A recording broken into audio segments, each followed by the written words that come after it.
বুড়া, তুমি এখানে দাঁড়িয়ে আসছো যে বড়, কিসে খুশি?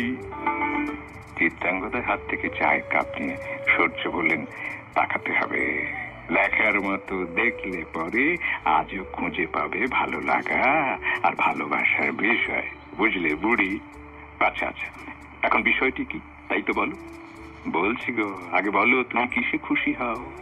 চিত্রাঙ্গদা বলছেন, অন্যায়ের প্রতিবাদ এবং শেষমেশ প্রতিকার পেলে।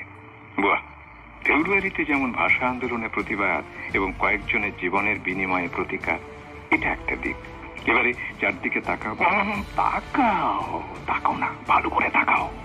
কিছু দেখতে পেলে? পেলাম বুড়া, মহারাজ আসছে কারা না কারা বাজিয়ে, বিজয় বৈজয়ন্তী উড়িয়ে, রঙের ফোয়ারা তুলে আসছে সে। বুড়ি, ভালোই তো বললে। সাথে তোমার কি একটু মনে পড়ে না, মনের চোখে ধরাই পড়ে না, এই তো সেদিন বসন্তকালের দৃশ্যগুলি, কি গো ভালো লাগে না?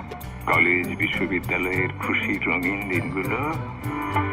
বুঝলুম এবারে তোমার ওই হাসির কারণ। বাপরে, কি দুষ্টুমি করতে আমার খোঁপায়, আমার অন্য মনস্কতার সুযোগে আর সবার লক্ষ্যে ফুলকুঞ্জি লুকিয়ে পড়তে।